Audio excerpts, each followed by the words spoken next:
Hello dear creatives, welcome to class. Watch as I show you how to make this lovely fascinator. First, the materials. We have velvet ribbon, pipe cleaner, plastic hairband, 3 yards of bird cage veil, and uhu gum. Now let's get right into it. First step, we wrap the plastic hairband with our velvet ribbon. Even though the hairband is the same color as the suede ribbon, I have two reasons for wrapping it. The first reason being that the suede ribbon allows the hairband to have a better grip on the wearer's head, and the second reason being that I like the finishing of the hairband to have a suede feel because it will go better with the style of the fascinator.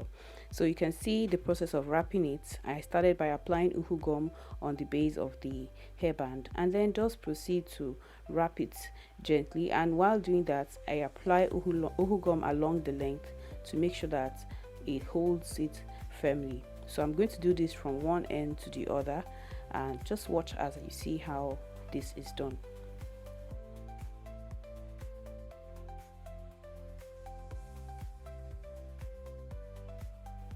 So now we've gone to the end of the other side.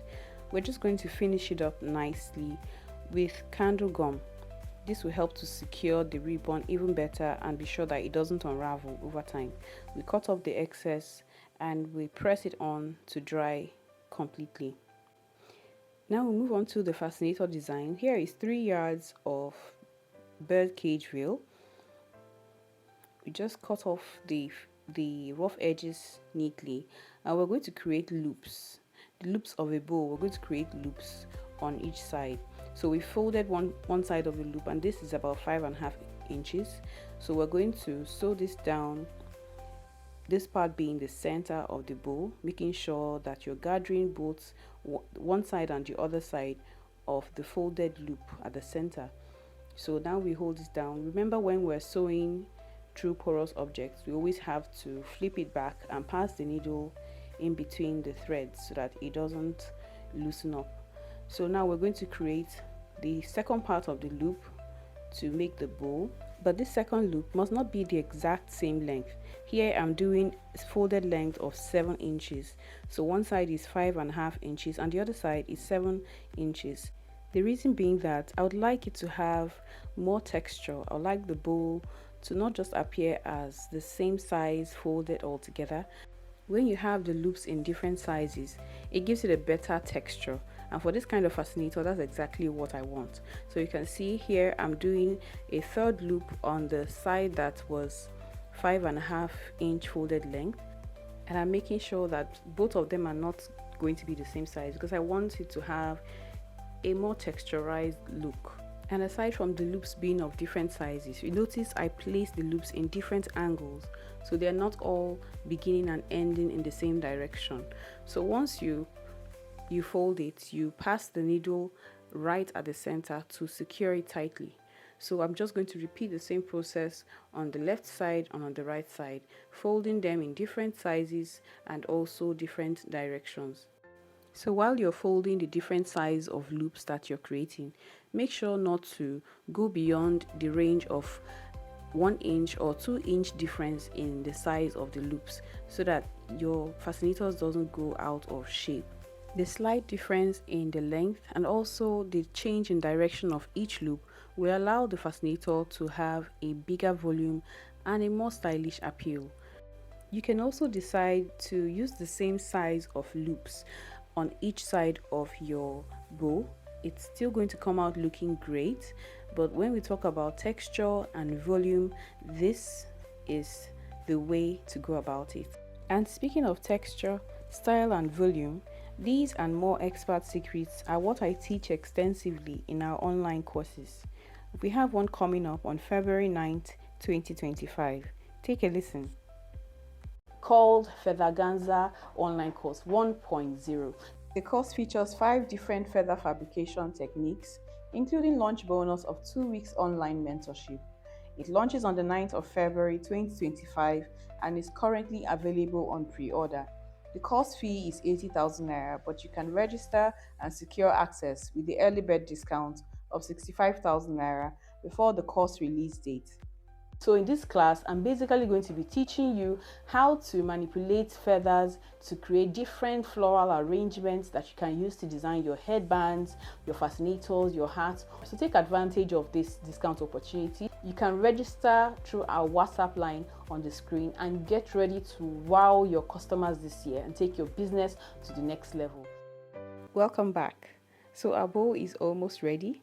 So you can see that I'm trying to widen up the net so that I can get even a more fuller texture. So we're just going to sew this back and forth, one on each side in different sizes and also different directions. Now, one major concern that I know that you might encounter while working with this kind of material being the fact that it is a net fabric.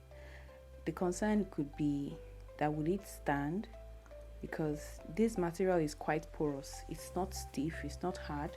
So what can we do to make sure that even if the net we buy is not as stiff as mine, what can you do to hold it up so that the loops can stand on its own? Because the beauty of this fascinator is the loops standing on its own to create an exaggerated bow.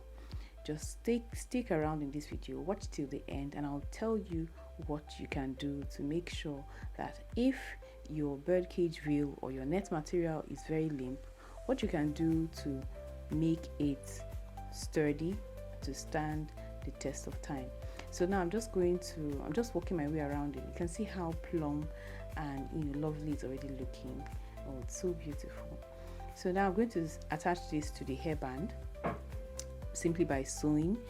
We don't need to use gum in this technique because this is a very porous material.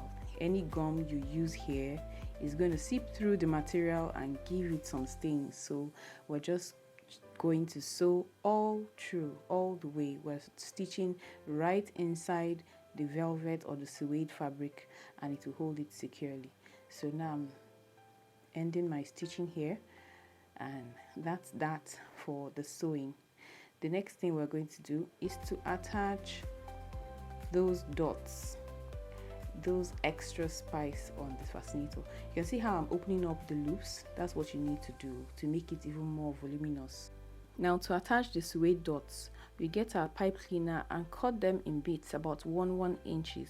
Here I used about 2. Yes, I used 2 of this pipe cleaner, and this is what I used to fill this up. So what you're going to do is you take each of them and then you get the diamond part of the net, the place that is a cross section, and you fold across like so, and you twist it. So because there's a wire in the pipe cleaner, it's secured and it's not going to fall off.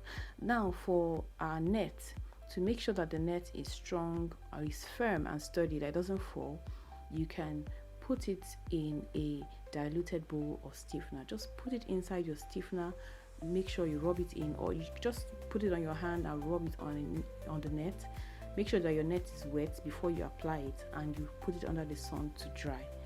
So our fascinator has come out looking so elegant as expected. This is a banger. Are you going to be trying it? Let me know in the comment section. And to register for the online course, check the link in the description, and don't forget to like, to share, and to subscribe.